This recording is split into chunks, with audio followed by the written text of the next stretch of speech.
চালিয়ে রাখবেন। তাহলে সবথেকে সত্য কথা আল্লাহর কোরআন।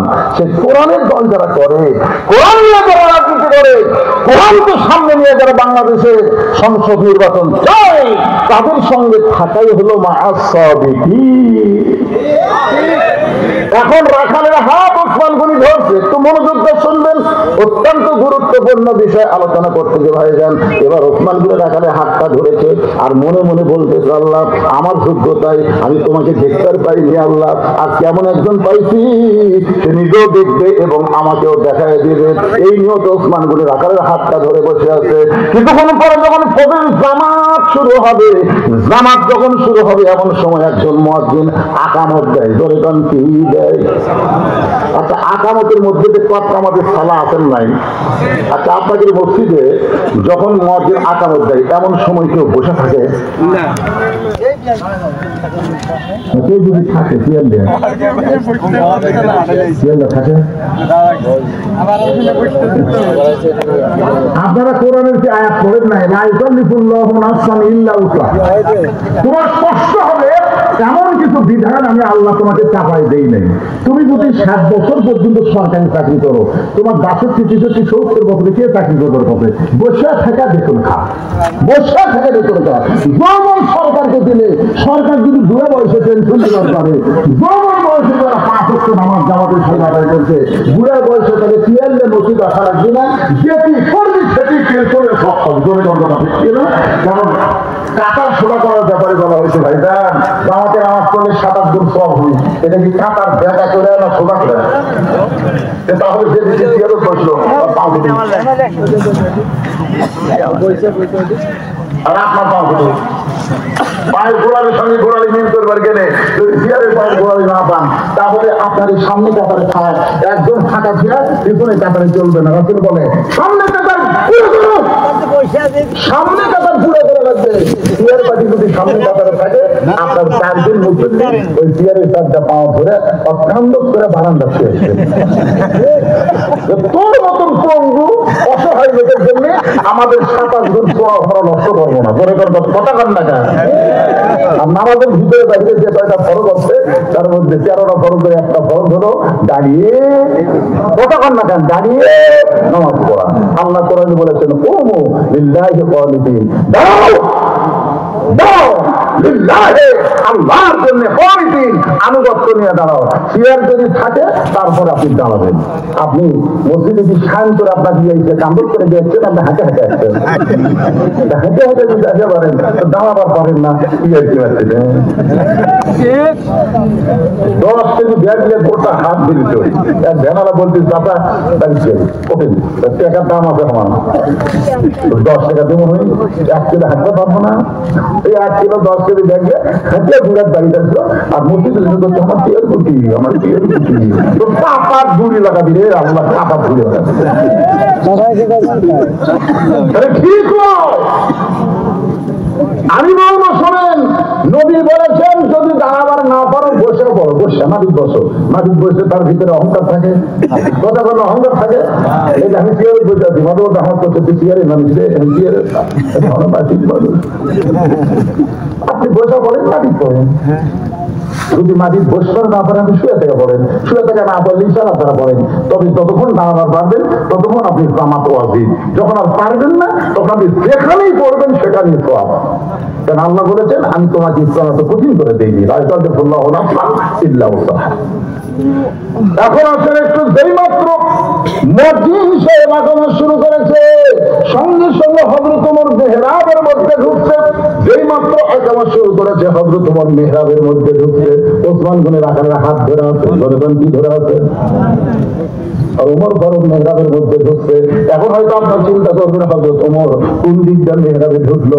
কোরআনকে যখন রাষ্ট্র চলবে তখন দরজা যে ইমামকে ঢুকে লাগবে না, প্রত্যেকটা মেহরাব বরাবর একটা দরজা থাকবে।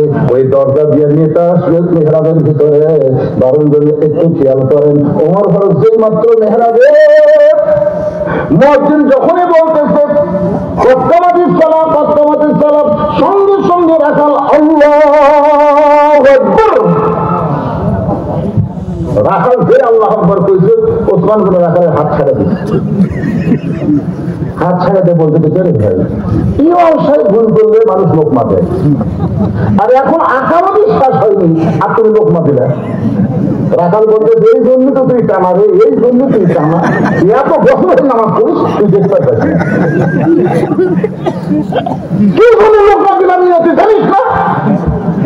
সঙ্গে সঙ্গে তৃতীয় কাতারে একজন সাহাবী দৌড়ে গিয়ে রাখালে হাতটা হাত কাটান দেবো, এই পাগল তোকে আমার সামনে দিকেই সন্দেহ হয়েছে, তুই যে লোকটারে কানা কানা বলে তিরস্কার করতেছিস এই মহামানবকে তুই চিনিস? রাখাল বলতে আমি বারান্দায় নামাজ পড়ি, আমি মসজিদের মধ্যে কাউরে চিনি না। সাহেব বলতে পাগল রে, যে মানুষটা এতক্ষণ তোর হাত ধরে দাঁড়িয়েছিল, সেই মানুষটাকে তুই কানা কানা বলে তিরস্কার করলি, ওই মানুষটা হলো আল্লাহ নবীর ডবল জামাই ওসমান গনি। পৃথিবীর কেউ এই ডিগ্রি পায়নি। আল্লাহ গানিয়ন পান তোমার ফোকারা ইল্লা ওসমান গানিয়ন। একদিন আল্লাহ নবী বলে, ওসমান আল্লাহ তোমাকে কত সম্পদ দিছে? ওসমান গনি বলতেছে, ইয়া রাসূলুল্লাহ আল্লাহ আমার কত সম্পদ দিছে, তার হিসাব আমি পুরোপুরি দিবার না পারলেও একটা হিসাব আমার কাছে আছে। রাসূল বলে, সেটা কি হিসাব?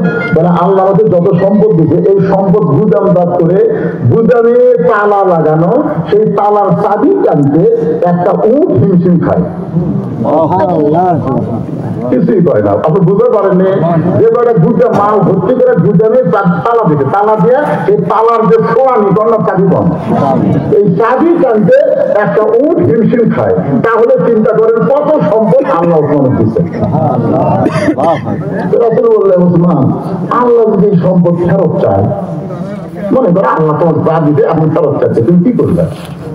এই কথা শুনে ওসমান গনি মানল দৌড়। যে দৌড় মারতে পারে দেখেন, যেই বলছেন আল্লাহ যদি ফেরত চাই, ওসমান গনি কি দৌড় মারলো?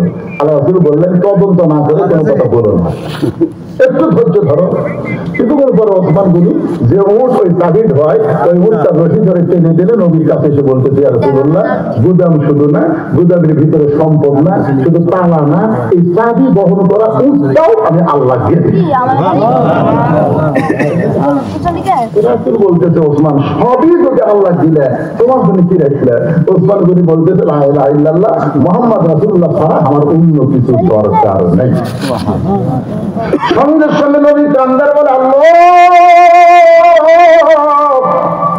যে ওসমান চাহিদা মাত্র সব তোমার দিয়ে দেয়, তুমি সে ওসমানকে কি দিবে? আল্লাহ বলে, আমার গানি ডিগ্রি ওসমানকে দিয়ে দিলাম। এখন যদি আপনাদের বলি যে আপনাদের পকেটে যা আছে আজকে আল্লাহর ঘরের জন্য আপনার দিয়ে দেন, তো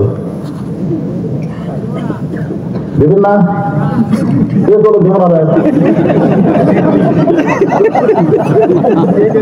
দেবেন না? কালকে ডাক্তারি খাবি, উষ্টা খায় পড়বেন, হাসপাতাল নিয়ে যাবে, দরকার দিবেন। আপনাদের কাছে তার উত্তর বলো, কেমন বৈশাখ মাসের 2-1 জায়গায় শিলা পড়া হওয়া শুরু হবে, আপনাদের এলাকা হবে? আপনাদের কাছে যদি আমি বলি একবার আমার জামাই আদায় করতে গামছা আপনারা দিচ্ছেন, এখন মানুষ একবার টাকা পায় না, বারবার টাকা তুলছে টাকা বাড়ানোর জন্য। আপনাকে টাকা জান্নাতের ব্যাংকে জমা হবে, একবার দান করছেন দেখে আরেকবার দান করবেন না, আপনাকে আমার ব্যাগ যাবে, তাহলে তারা টাকা দিবেন না, হাত পর্যন্ত দিবি 1 টাকা দেবো না শুধু।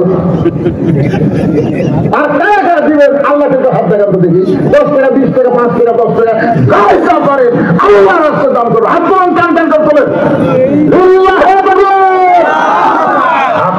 ছেলেরা দেখলে নাম বস্তায় ভরে টাকা হবে, পাগলারে খুবই গেল না।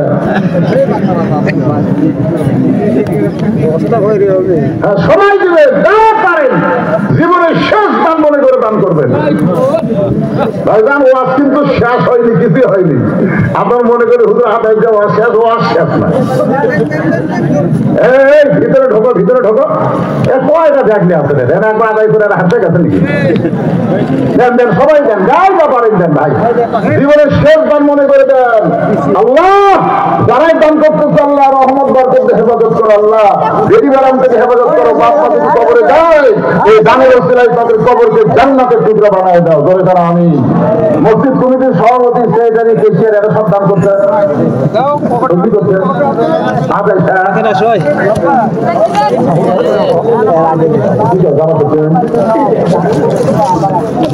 আরে পাগলা ওয়াদের মূল জায়গা